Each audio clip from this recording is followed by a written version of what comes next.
really throwing everything it can at our gun violence problem. First, police brought back a dedicated team. Then, we had City Council's $6 million plan, complete with unarmed park rangers. And now, we've got a new federal task force to crack down on all these shootings. We need to get guns off the streets, and we need to get people who are willing to shoot in our communities off the streets. And yeah, I know, the J&J headline seems kind of alarming, but let's take several steps back and get some context. And as if we weren't dealing with enough already, there are still serious conversations about Idaho taking over most of Oregon. And asking Idaho, would you allow us to become part of your state? Here's the story. Sounded like you wanted to ask down on one knee. I'm Dan Haggerty. Hi, welcome to The Story. All the ways to communicate with us at the bottom of your screen. Use that hashtag, HeyDan. Send us an email at thestory@kgw.com. Help us do this show every night. We need your input, all right? So remember last year, we'll just get right into it, that crazy idea to move Oregon's borders and have Idaho absorb like 3/4 of our state. It was going to be called Greater Idaho, kind of ironically, I think. Can you believe that that idea is not only still a thing, but it, in some ways, is gaining some credibility along the way? Now, if you have no idea what I'm talking about, why don't we go back? Let's rewind a little bit.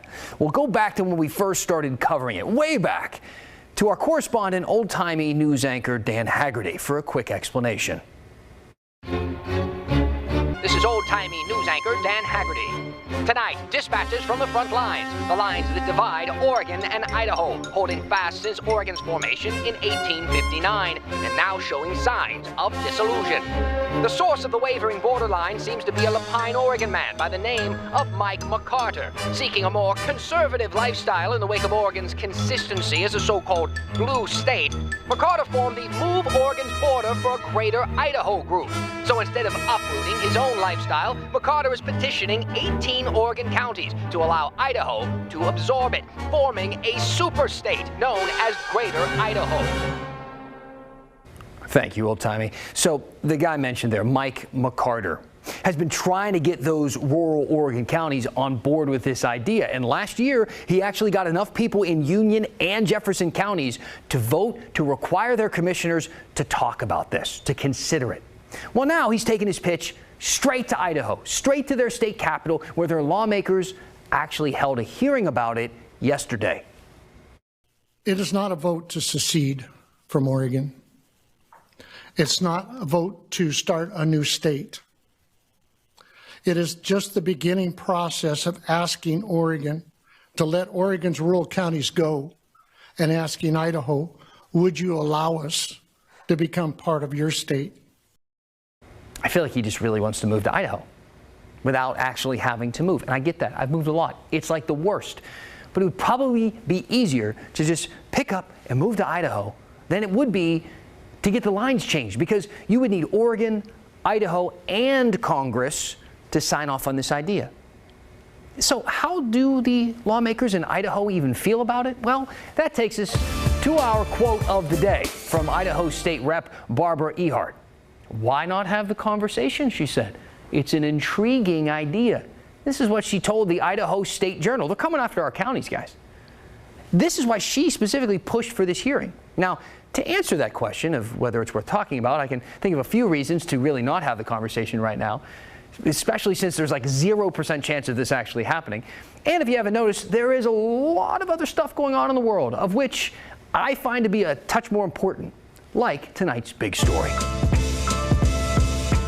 Let's bring it back home to Portland now, in a story that we have been following for a while, and you have been following along with us. Our city's massive spike in gun violence, deadly gun violence in some cases. And to put this into perspective, we are less than 5 months into 2021, and Portland has seen close to 300 shootings so far this year. 94 of them left someone injured. 18 of them left someone dead. This is historically bad. And police have said, you've heard them on our air on this show saying that they cannot keep up with all of this. So now the feds are stepping in. Here's Maggie Vespa. Amid a historic spike in shootings that's overwhelming the city's police bureau, the FBI is taking the lead against gun violence in Portland. The feds heading a multi-agency partnership called the Metro Safe Streets Task Force. This is a collaborative partnership to focus solely on investigations of gun violence. Multnomah County District Attorney Mike Schmidt announced the task force Tuesday, along with the current U.S. Attorney for Oregon. It'll pull in officers, deputies, and supervisors from several agencies, including Portland Police, Gresham PD, and the Multnomah County Sheriff's Office, as well as agents from the FBI and the Bureau of Alcohol, Tobacco, Firearms, and Explosives. The FBI will lead the task force, and all agencies will share resources and evidence across jurisdictional lines. Here's why Schmidt says that matters. For example, I was talking to some deputies the other day, and they told me about a gun that they located that was that they could put at the scene of 6 different shootings based on ballistics and bullet casing testing. But those scenes span Washington and Oregon, right? And so just having the Portland Police as the only agency would not be adequate to tie in those other cases and work with other jurisdictions. Because it just will make us better to see the bigger picture of how these guns are moving, how the people who are using them are moving. Even for cases specific to Portland, the partnership promises to help a strapped police bureau. The spike in shootings comes amid months of protests and historic cuts in funding by the city. Since July 1st, 115 officers have left the bureau exhausted by the job. Tuesday, at a press conference about protests, KGW asked PPB about having the feds step in on gun violence. When everybody is communicating and it's streamlined and we can put together the tightest case possible on the criminal side, the more effective outcomes we're going to have. But not everyone sees it that way. I'm really worried because it takes away from my credibility. Lionel Irving is the founder of Love is Stronger, Inc. It's a group that works primarily with young black men to try to pull them out of cycles of violence. And it's the kind of organization that the city council last week voted to devote millions of dollars to help curb shootings. Now, Irving says people are afraid the FBI's involvement means bigger federal charges will come attached to every case. And so it makes the job a lot harder. And I'm just really worried about the ramifications of the ripple effect of this for the kids who aren't shooters, because it's only a few shooters. A lot of these kids now got guns because they're scared. We asked Schmidt about whether this task force means federal charges will be more likely in local investigations. He said no. He also said the task force is limited strictly to gun violence, meaning they won't work on protest-related or immigration cases. We've got a serious problem, and we've got to begin to fix that problem. Pastor Matt Hennessy works with the neighborhoods hardest hit by gun violence. He thinks this task force is necessary to stop the carnage. Ultimately, this has to be done, or the very city that we love and care about is going to be put at risk in a way that we're not going to be happy with. The task force is in effect now. Officers, deputies, and supervisors from those local agencies, roughly a couple dozen total, are expected to be federally deputized this week. Maggie Vespa, KGW News. All right, let's stay on this task force topic for just a minute. I got this email from Ellen. Hey, Dan, I think it is odd that what appears to me as to be a bicycle chop shop has taken over a downtown sidewalk on the corner of Southwest Columbia and 12th. There is this giant pile of bike parts, as well as a work table between 2 tents. She sent me a picture as well. It's a little grainy. It's from across the street. You can clearly see, though, some bikes there. We wanted, though, to take a closer look, so that's what we did. We went down there and got a closer look. Now, her description was pretty spot on. Dozens of bikes taking up the sidewalk in between those 2 tents. There was actually a guy living in one of those tents who said this was his operation and that it was totally legal. And if anyone finds their stolen bike down there, he would just give it back. Despite the fact you can tell that most of them are all chopped up into pieces and stuff like that. I think that's my tire right there. I asked police about this, all right? With my untrained eye and novice investigative skills, it looked to be very much not legal to me, but I wanted to see what the experts had to say. Maybe somebody with the bike theft task force. Would they investigate this? And I was told, well, yeah, maybe a year ago, but not now. A lieutenant emailed us back and said, we do not have a bike theft task force. Over the last 10 months, we have lost approximately 115 sworn members of all ranks. This has caused us to reduce or even eliminate many units. It was one of the first casualties of all of the cuts this fiscal year. So, when we defunded the police, we cut the task force to solve bike crimes with no alternative solution. I mean, we're not sending unarmed city workers to look for these bikes or to investigate those pictures or video like that, or park rangers or really anybody. The unit is just gone. Bye. Do you care? I mean, do you really care? I mean, there are so many big things to deal with in the scope of it all. Do you care? Let me put it this way. I talked to one of the biggest bike advocates there is in the entire city, Jonathan Moss, with Bike Portland. I mean, this is a guy who literally helped police launch the task force to begin with. And here's his take. I mean, as we've seen with a lot of issues, they've all been notched down considerably, and I think they should. I'm not going to sit here and say and advocate for more attention on bike theft when we have, so many people living on the street, so many issues around police brutality that are happening, and all the response that's taking. So that's just sort of nature of the beast right now. And he's right. Right?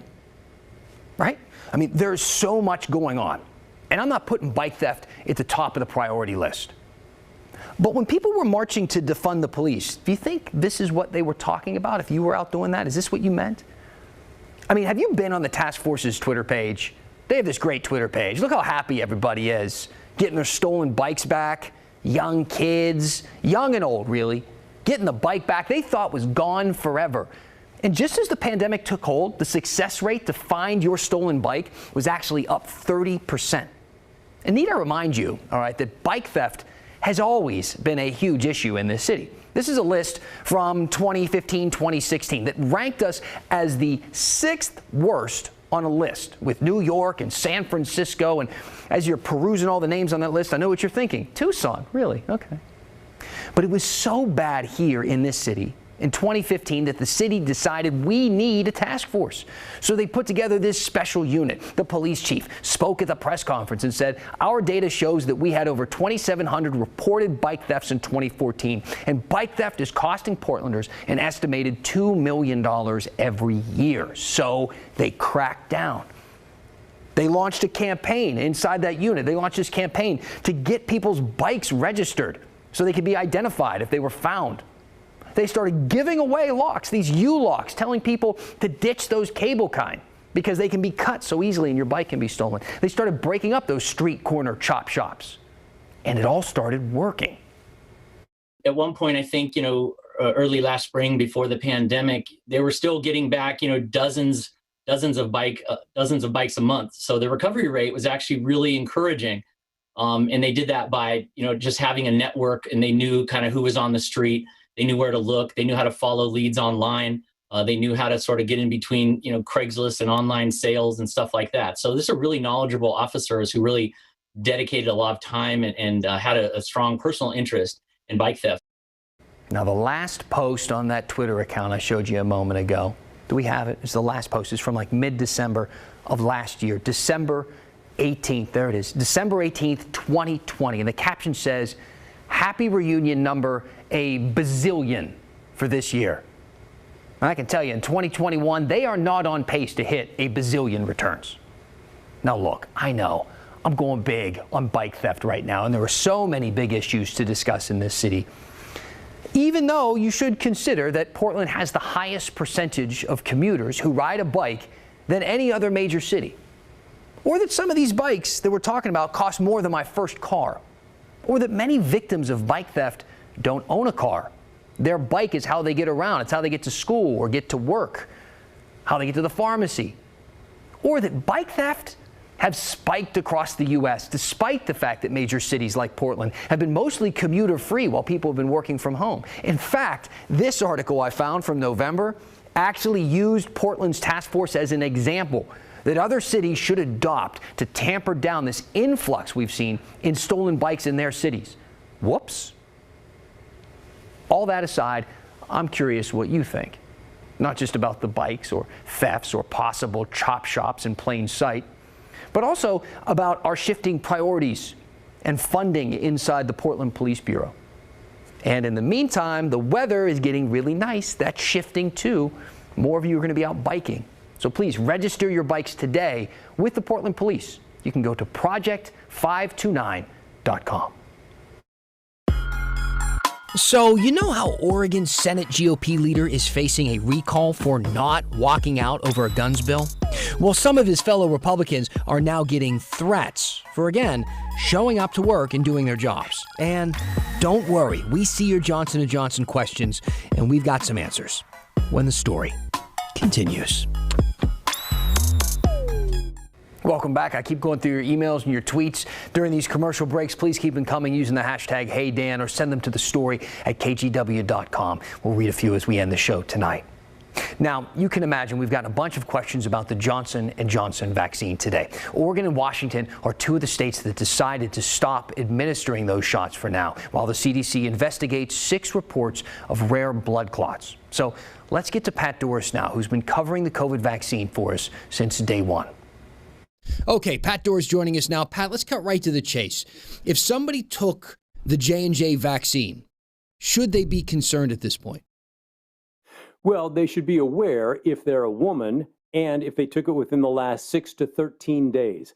Much farther out, if you got the vaccine 3 weeks ago, don't worry about it, the experts say. You're already past the window. But with these 6 women who got these very dangerous clots, it happened within 6 to 13 days, and their age range is from about 18 to the mid-40s. So if you're outside of that range, if you're older, you probably don't need to worry about it either.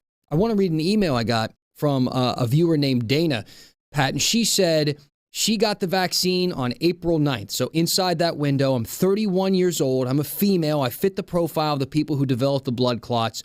What should I be looking out for? So what should people be looking out for if they fit kind of those parameters you were describing? Well, it's a great point. Women should be very aware if they've had the shot and then they develop severe headaches, severe abdominal pains, leg pain, shortness of breath. If that's happening, you want to contact your doctor right away and get in and see some medical help. Could be that it's nothing, but you don't want to take a chance on this one. It is very rare, though. I think we need to clarify how rare these cases have been when you look at the overall J&J vaccine rollout. Absolutely. Almost 7 million doses given across the country, and you have just these 6 cases. And some people I've heard say, well, if this was a problem, how to get through?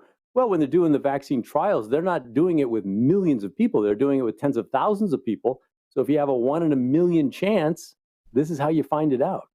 Interesting. Let's talk logistics for just a minute, because a lot of people were slated to get the J&J vaccine, and now it's kind of been, taken out from underneath them. They're wondering, well, where do I stand right now when it comes to getting a appointment that I thought I was going to have in a day or two? And also, I'm curious what this means for the vaccine rollout in general, because the states have been relying on these vaccines to get people inoculated.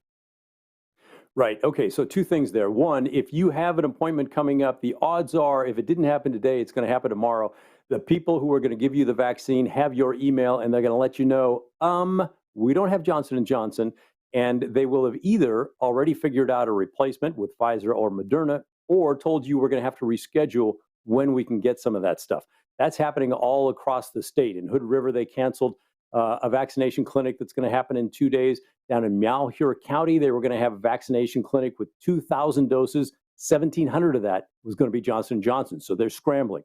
The second part, is this going to impact the state rollout? No, not really, because this is such a small percentage of what the state is doing. They're not even thinking about changing the eligibility deadline. It's this coming Monday when everybody 16 and over is going to be eligible in Oregon. And I believe it's Thursday, the 15th, that everybody up in Washington State becomes eligible. But they both feel like they've got enough Moderna and Pfizer. They'll keep rolling. There's not enough for everybody who's going to be qualified, but they're not going to stop or move those dates. Got it. All right, Pat Doris. Thank you, sir.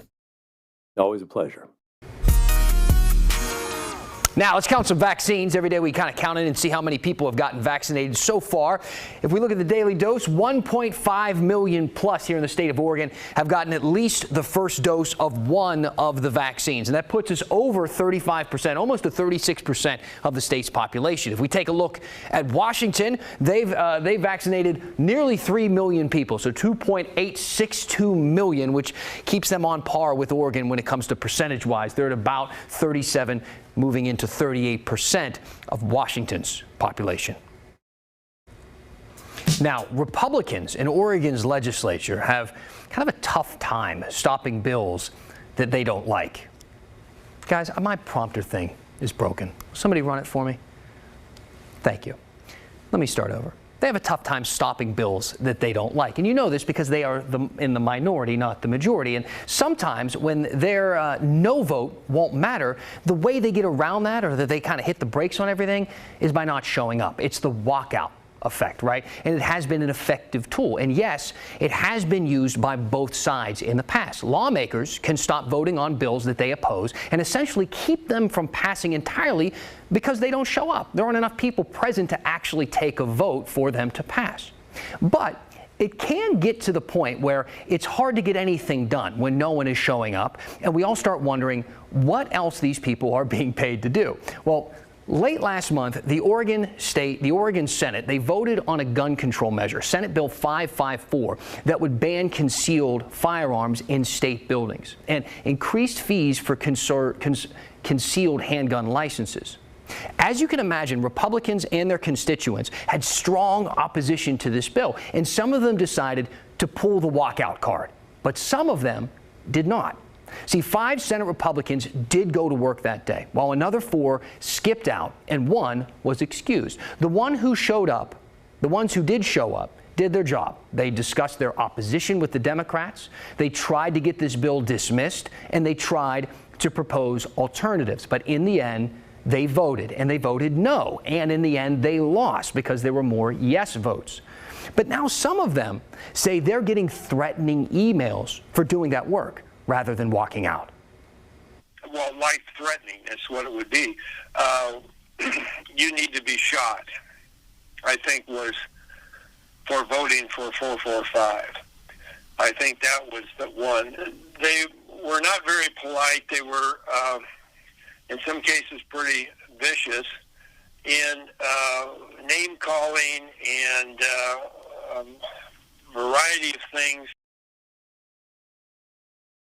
All right, that's Senator Bill Hassel. He says that his staff had a handful of emails that they actually had to turn over to the state police because of death threats, and that other senators had the same. Police say lawmakers often get threats, and some are credible, while some are not. Senator Hassel told us walkouts need to be used sparingly, in his opinion, and this bill doesn't rise to that level. It's no cap and trade, is what he told me. He doesn't think the bill is even going to pass. The other thing is, I'm not sure it's going to get out of the House. The House leadership doesn't like it for a variety of reasons. They have their own gun bills. I've been told that what they want to do, the leadership in the Senate doesn't care for. So it's a long ways from getting to the governor's desk in the current form. Now, there's now an effort underway to recall the senators, to vote them out of office. A recall petition has been filed against Senate Minority Leader Fred Girod. It would need to get more than 8,900 valid signatures by July. Hansel says he's not worried about the threats or the recall effort. All right, I know there are a lot of opinions about walkouts, whether they should, whether they shouldn't, whether it's a tool that they should use at all. Let me hear them. Use the hashtag #HeyDan. I'm going to read some of your comments when the story continues. I got a new one. It's working again. I'm back. I'll see you after the break. A bunch of comments tonight. We don't have a ton of time, so I'm going to read through one. This is from Combs on Instagram. Messaged me and said, "Hey Dan, disposable masks ruining the world last night, and bike thefts top of mind tonight. You're scraping the bottom of the barrel, dude." So when I get emails like that, I just bums me out because that's my fault. All right, because this is not the bottom of the barrel. These are interesting stories. One was about these disposable masks entering the top category of waste that enters our oceans, and how we're going through billions of them every month globally.